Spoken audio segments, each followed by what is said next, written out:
Welcome to the Shulamite Podcast, an extension of Shulamite Ministries and Shulamite.com, with weekly interviews and teaching with author and speaker Martha Kilpatrick and hosted by John Enslow.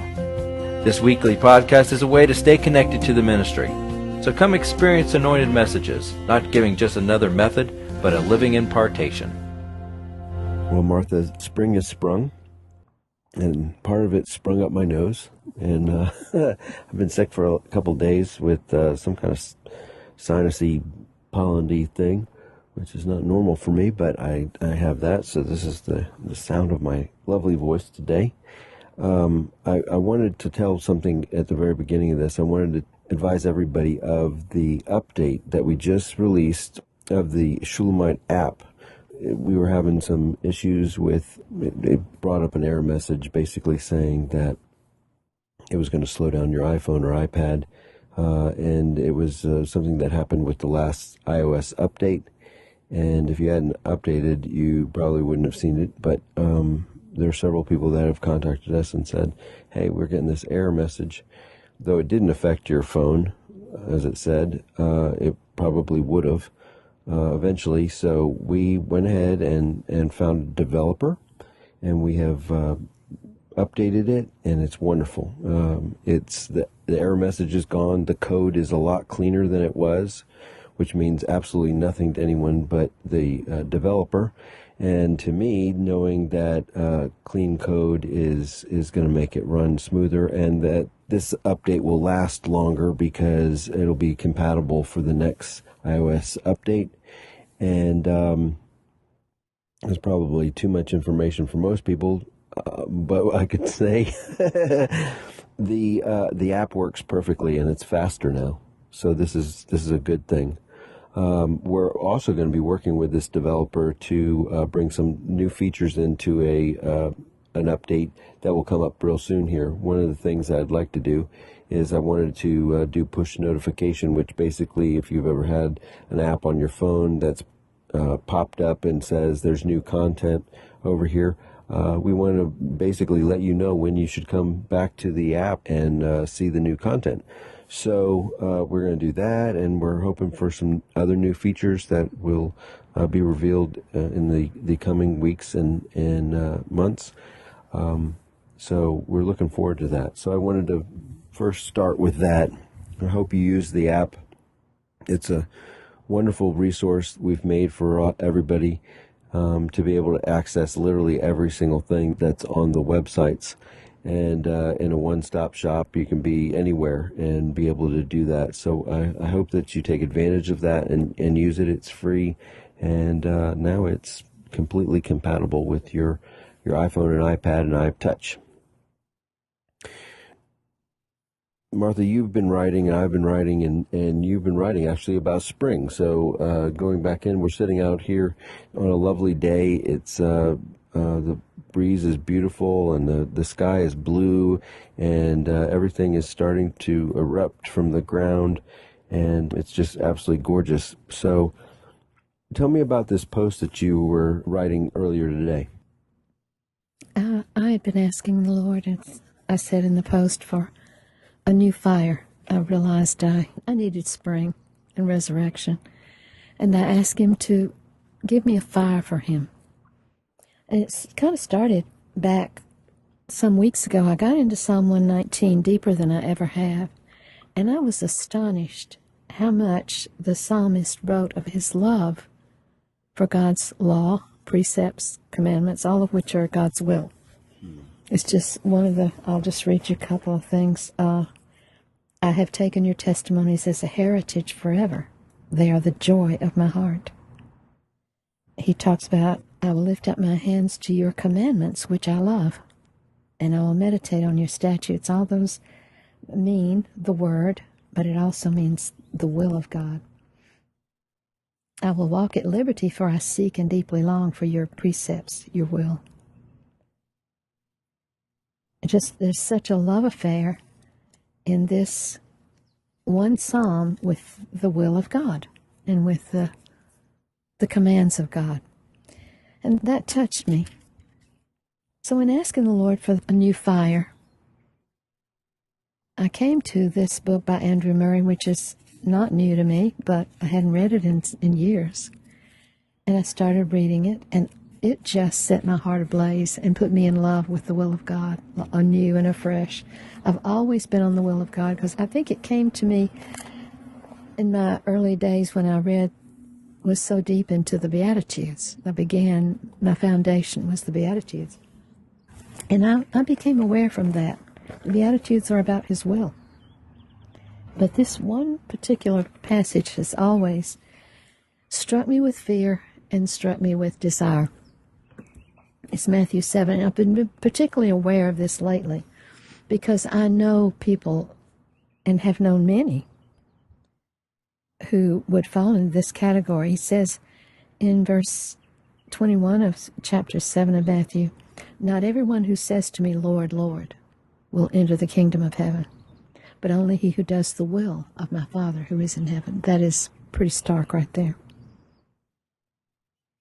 "Many will say to me on that day when I judge, 'Lord, Lord, have we not prophesied in your name, and driven out demons in your name, and done many miracles in your name?' And then I will declare to them publicly, 'I never knew you. Depart from me, you are banished from my presence, you who act wickedly, disregarding my commands.'" And I'm reading from the New Amplified, but the traditional translations say, "Depart from me, I never knew you, lawless one." And a lawless one is one who doesn't conform to His will, His statutes, His commandments, His truths.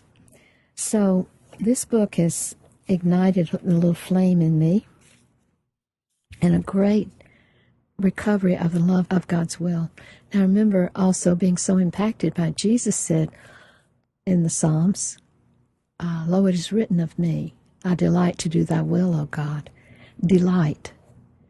And I know that, and I put it in the post, that we all humanly, we consider God's will the worst possible, of all possibilities, the worst thing. I know I certainly have. The book that you're reading is Andrew Murray, God's Will, Our Dwelling Place, and we have carried it before at Living Christian Books. And then we sold out. we sold out, and we've not restocked it, but we're going to get it in there by the time this podcast goes up in 2 weeks. We'll have them in stock, and you can basically order those, and we'll probably put a discount code for everybody that follows the podcast and be able to get a discount and a coupon with that.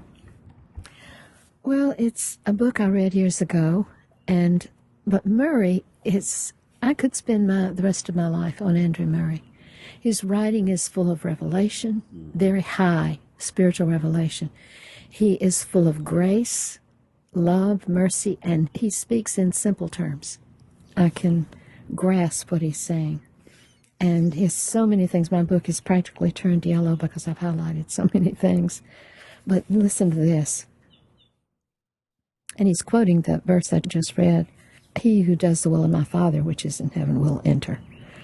Heaven is nothing but the unhindered manifestation of the working of God's will. It is the outshining of His hidden glory in what He does. The inhabitants of heaven owe all their glory to God's working His will of love in them. Mm-hmm. And that's the other thing about Murray. It's always undergirded with love. And grace, major grace. Major grace. He is just exceptional, and his revelation is so high. To live in the will of God is the only thing that can make us well-pleasing to Him. The one and only object and proof of true consecration is doing the will of God. And it's funny, I happened to see this book at Carol's house, and all of a sudden the Holy Spirit lit it up, and I went to find mine. And I don't think I'll ever have a year again that I don't read this book to remind me of the issue so prevalent in our lives of being in God's will. And so I've been in the book, and the other day I was, before I got the book, I was kind of driving in a couple of hours, and I was brooding on the fact that being in the middle of God's will opens the heavens. He taught me many years ago. Do you remember the incident that I've told you about? You were not there because you hadn't come yet. I went to speak at a church in Rome, Georgia, And there was a woman there who let out a blood-curdling scream. Do you remember telling about that? Yeah, I've looked for that tape because I wanted to hear it, but I've never been able to find it. Well, it was a blood-curdling scream. And she went running out of the sanctuary. And the church members caught her and subdued her on the sidewalk outside and called an ambulance, and they took her to the psych ward of a hospital, all because of me. It was a terrible thing. And the pastor blamed me. He said, Martha, we don't treat our people like that. I said, well, I don't know what I did, sir. But before it was over, he had turned his heart toward me. And in the end, they took her to the psych ward, and I remember Jacqueline holding a cross over her on the sidewalk, rebuking demons. Yeah, well, they were certainly there. Right? They were. And it was a demonic scream. It was unearthly. But it rattled me to my bones. And I got through the teaching episode. It was a weekend on prayer at this church. But on the way home, the Lord was, as others were driving, I was sitting in the back seat, and the Lord was saying to me, you believe that my will is the worst possibility, and that this is the evidence. My will gets you here, and you were blamed, and it's terrible, and it's a terrible experience for you and for all the church, and for that woman. That the will of God is always a Mel of a Hess. It's just, it's just always, and really, it's very unfortunate, but I mean, I've done that. I've heard other people talk about it, how they always believe that the will of God is the absolute worst possibility. Mm-hmm. That if you're going to be in the center of God's will, that you're going to be in misery and difficulty. And it is true many times. But the issue of his will, his purpose in it, is glory. But in any event, several weeks later, they called me and said, Martha, it was a couple of months, I believe. They said, this woman considers that her life was turned that day on the sidewalk and credits you and your people with her liberation from darkness. And she has become the hungriest woman in the church. She comes to every meeting, including the staff meetings if she can. And she is growing and learning. So God's will was vindicated. Whatever I said, and I think it was really about obedience. I think I was speaking about obedience. But anyway, that was when the Lord corrected me on the way home in that car. And what he said was, I don't know that I can find it in Deuteronomy, but it said, if you do not serve me with a joyful heart, I will put an iron around your neck and you will serve your enemies. I want you to serve me with gladness of heart.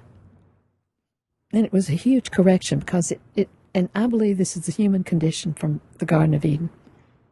We are suspicious that God has withheld something we need, and so we're not terribly in love with his will. But this psalmist in 119 is totally in love with, enraptured with the will of God. And so, Deuteronomy 28:48, how does it read, John? Okay, here's the NIV version. Because you did not serve the Lord and your God joyfully and gladly in the time of prosperity, therefore in hunger and thirst, in nakedness and dire poverty, you will serve the enemies the Lord sends against you. He will put an iron yoke on your neck until he has destroyed you. But so this is the weird thing is we believe that. We believe that is exactly what the consequences for not loving and doing it with joy are what we believe it is if we did it. Do you see what I'm saying? Oh, I do. I've never seen that before. Oh, my God. Like, I believe that it's the worst case scenario. She's going to send you to a boogity and you're going to have to, eat bugs and stuff like that. That's my belief. And the human belief is the consequences for not being in the will of God. And it's true.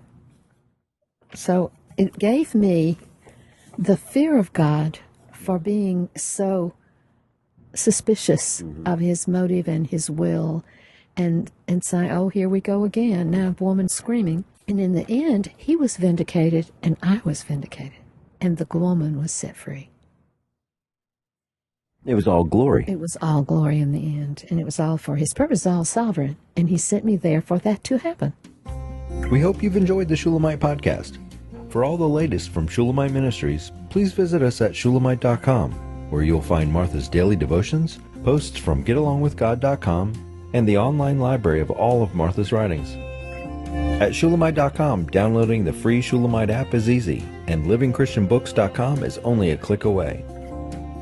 Thank you for joining us on this journey to discover a God worth knowing.